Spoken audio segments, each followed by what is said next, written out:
This time on the Families Matter Most podcast. I'm stretched too thin. I'm exhausted. I'm overwhelmed. And I'm running around trying to get everything done and take care of everyone else. It always implodes. And at some point, I find myself feeling rejected, feeling like nobody cares about me. And I end up saying things like, I do all these things for you. Yep. I drive you here and I pay for this and I take care. The least you could do is, or you don't care about me. Every time Jen Dean speaks, I can see hope, knowledge, expertise, wisdom, and love.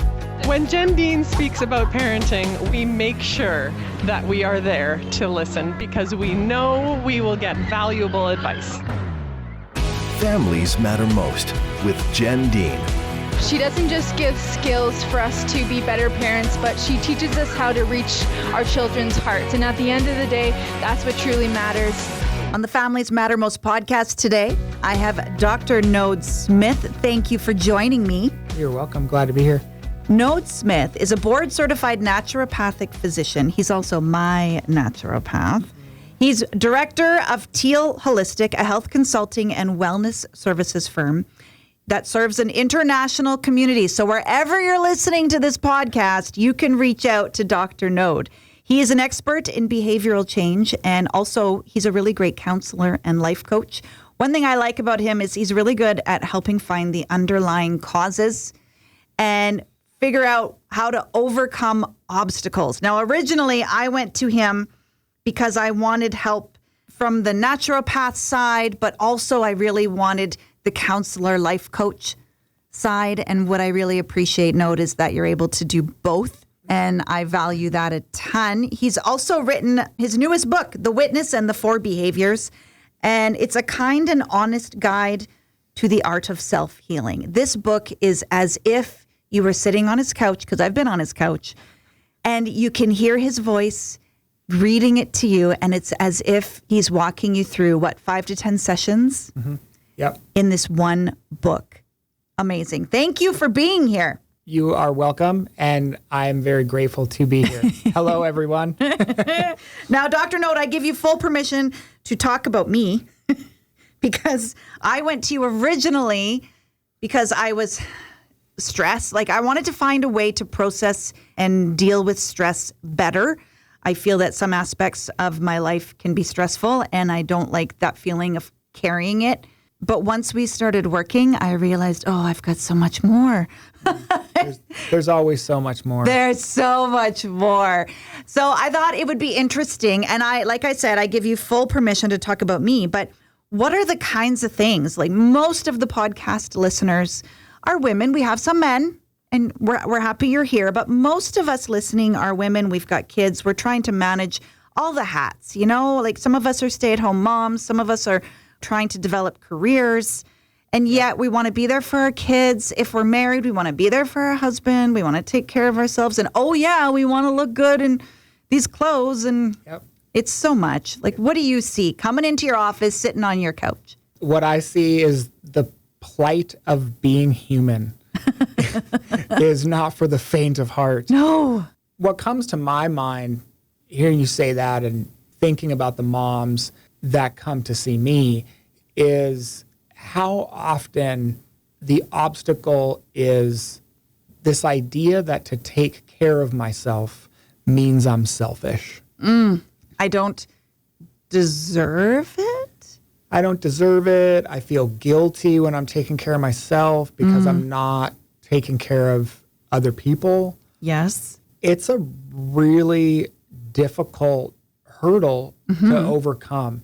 What is required is a lot of honesty and a lot of kindness. So to the mom who feels like, I don't have time to chop up a vegetable for myself. I don't have time to do the thing I need to do, to sit and pray or go for that walk or go to bed early. There's just so much to do. I'll be able to take better care of myself once the kids get older, or maybe once I retire, or once we have more money than maybe I can afford to take better care of myself. What do you say to that mom? That you can't afford not to. Your happiness and the happiness of all of your family members will benefit from you taking care of yourself. Tell me if you agree with this. When I am feeling like I'm stretched too thin, I'm exhausted, I'm overwhelmed, and I'm running around trying to get everything done and take care of everyone else, it always implodes. And at some point, I find myself feeling rejected, feeling like nobody cares about me, and I end up saying things like, I do all these things for you. Yeah. I drive you here and I pay for this and I take care. The least you could do is, or you don't care about me. Yeah, it feels like that. Absolutely. It takes a lot of honesty and kindness with ourselves to see that oftentimes we're not being asked to do all of these things. We're assuming control over all of these areas of life when maybe things would be a lot easier if we just surrendered a little bit more. You know, let somebody else take care of things in there, but that requires letting them take care of things maybe in their own time or doing it in their own way. And therein lies the difficulty and where the honesty comes in. That's interesting. I can see two sides of this. On the one hand, I can see that there are areas that, I took control because I maybe wanted it done a certain way because maybe I decided I'm better. But then there are some moms listening who I swear, Dr. Node, they're swearing at you right now because absolutely. I can hear them. Because they're because they're saying you don't understand my life. And if I don't do it, it will not get done. Yeah. Nobody else is going to do it. Yeah. And I hear that. I hear that a ton. And there has to be either we won't see each other again or there has to be a way for you to take care of yourself and do all of the things that you're doing. And that often comes with a shift in our orientation to our everyday tasks, right? That happens in the way in which we're thinking about our tasks. And often I work with my clients on this idea that just because you will end up doing something like washing the dishes, taking care of the kids, driving them here, there, and everywhere, it doesn't mean that you have to want to do it. Oh. This is a revelation for most people. That there's this idea that there's this guilt. Oh, I'm a horrible person if I don't want to do all of these things. Oh. Well, no one wants to do the dishes. No one wants to get up at 5:30 in the morning and essentially slave away all day and hit the pillow, exhausted wreck. Right. Nobody wants that. And if the end goal is to do all of these things and want to do them, well, that's just not reality. That's so fascinating. I think about how much moms feel guilty for. Yeah. The list is never ending. We feel guilty because we're not spending time with our kids when we're working. We feel guilty when we're working because we're not spending time with our kids. We feel guilty when we're spending time with our kids because we're not doing enough on the other side. We feel guilty if we're spending time with our kids and we don't have time to make a super healthy, nutritious dinner. Or if we're cooking dinner, we feel guilty because our kids wanted us to play with them, but we have to make dinner. Like at the end of the day, we feel guilty. We feel guilty because we did the things, but we didn't want to, and we should have enjoyed it more. Yeah. And there's a lot of psychology around guilt and around shame and around judgment. And that what I find the most helpful for my clients is to actually experience that guilt in an embodied sense. And what does that mean? Well, it means when I hear you say, well, I feel guilty, I ask, well, what does that guilt feel like right now in your body? Most people can't answer it right away, so we play a little game or whatever. But eventually we get to some type of physical sensation in their body that's telling them this is guilt. And, it'll usually be in the chest, or in the stomach. It'll be a closing, constrictive feeling. It won't be comfortable. It's not pleasant. And we play around with it a bit. We kind of lean into it and get curious about what it's about. And what we find is that it leads somewhere. It leads to, well, this is the way that I was raised as a child. Right. My mom instilled this type of meaning and story about always needing to take care of everybody else. And Yes. whatever the story is, when we get there, we can start being curious and unpacking. And this is very different than traditional psychotherapy in that it's connecting the body's physical response to all of this psychology. And why this is powerful is that it allows us to reprogram the nervous system response. So these guilty feelings Yes. that we get are often accompanied by this sympathetic nervous system activation, this kind of feeling like we're buzzing and we're just Yes. running around frantically in our minds and in our bodies, right? It often can affect sleep. It can affect digestion. And there's all kinds of science behind this and neuropsychology and whatnot. But we can start to process through these stories, these messages, and these patterns and arrive at a place where we can see what it is we want. Right? The choices that actually are in front of us, that maybe the guilt and that striving striving to succeed or striving to do or striving to help or whatever the striving is covering up, right? So what I'm hearing for everyone listening is to really think about that guilt. Where do you feel it in your body? What does it feel like? To spend some time maybe on that, maybe do some journaling, maybe think about that. Where do you feel it in your body? It usually feels constrictive. It's closing in. Try and figure out where that came from, supposedly, like in your life. Does it connect to something from your past? You don't even have to try to do any of that. You just concentrate on what those physical sensations are and exploring and being curious, and all of that other material will naturally come about. Right. It just happens. You hear your mother's voice. Yeah, you do. It's really miraculous how Right. these things are stored in our body. And when we start to access that physical sensation, that beingness of being embodied in ourselves, the material just comes.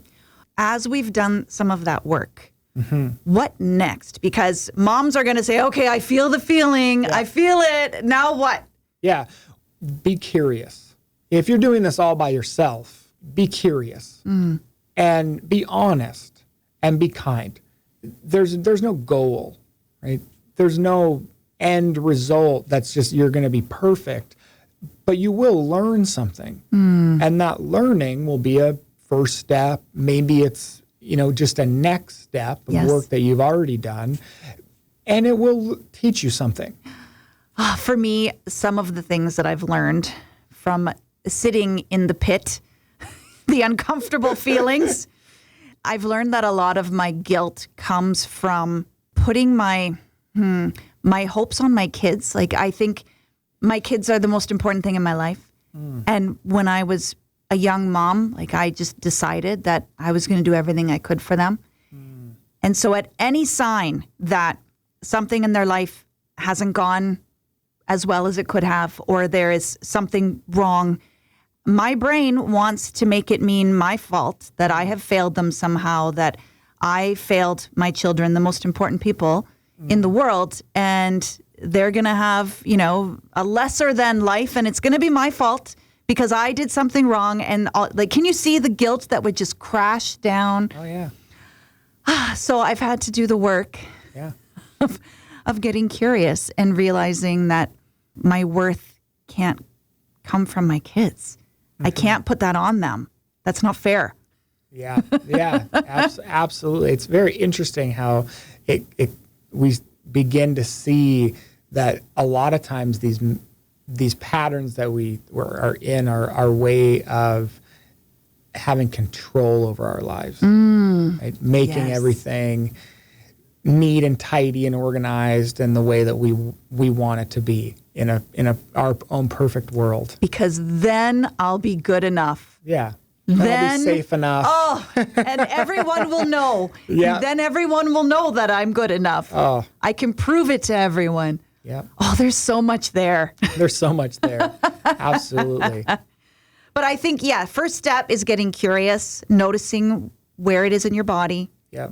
letting those roots maybe come up. They'll come up. They'll come up. And Absolutely. then what can we do to, in the moment? There's a mom, she's feeling guilty. There's me, I'm feeling guilty. I'm ruining my children. It's all my fault.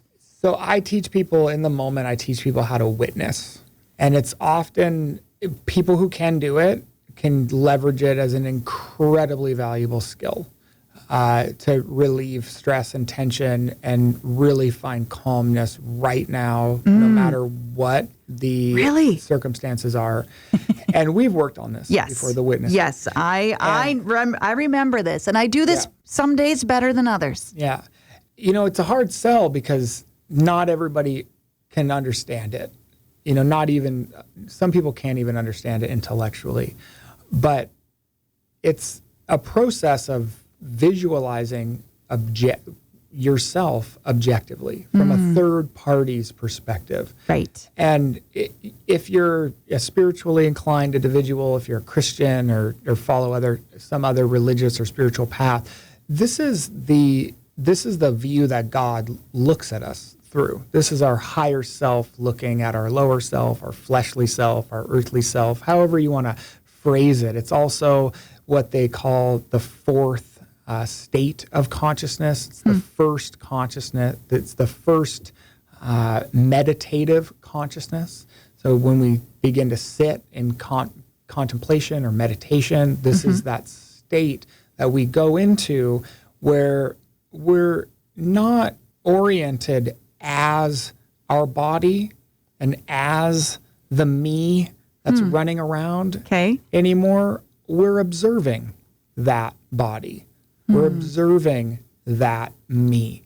And so if you're sitting, next, or if you're standing next to the kitchen sink and you're throwing the knives and the forks in there and you're just I do everything around there, just take a moment. If you can realize that you're doing that and realize that you're angsty, that you're frustrated, that this is really crappy and crummy and that you want something different, if you can in that moment, just take a pause and connect with your breath for a moment. Don't stop doing the dishes. You don't have to. You don't have to go and set a timer or anything. In the moment, right now, as you're doing what you would be doing anyway, concentrate on your breath. What's the breath doing? And then see if you can see yourself frantically doing the dishes. See if you can see yourself frustrated. See your thinking running around in your head, causing you all kinds of problems. Can you see yourself, witness yourself without any translation, without any story? No bullying. No bullying. No Judgment. You're just seeing yourself being crazy.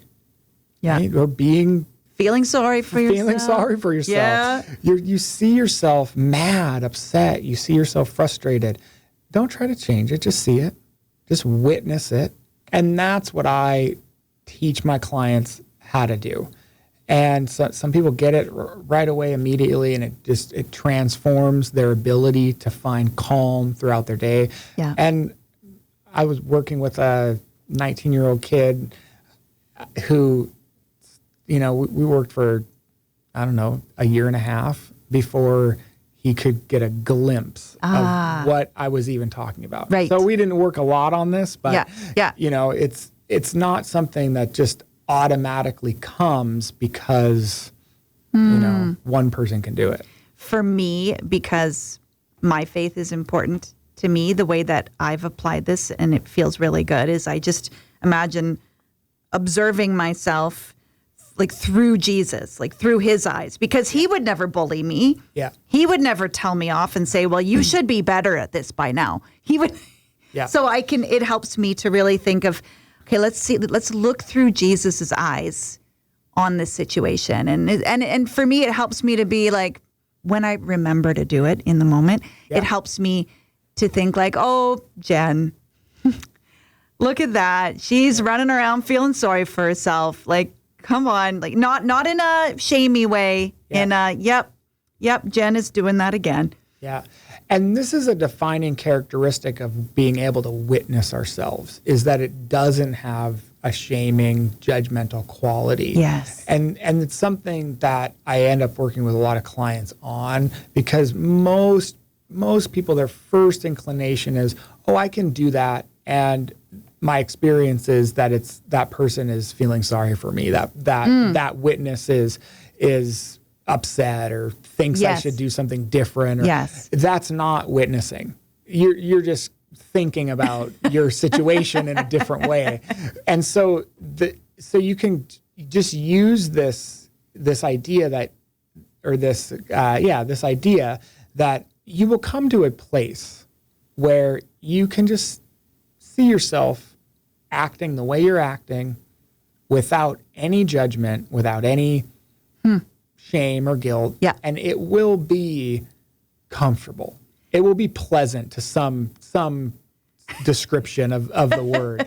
It'll be open, it'll be kind, it'll be compassionate, it will be something akin to that, you know.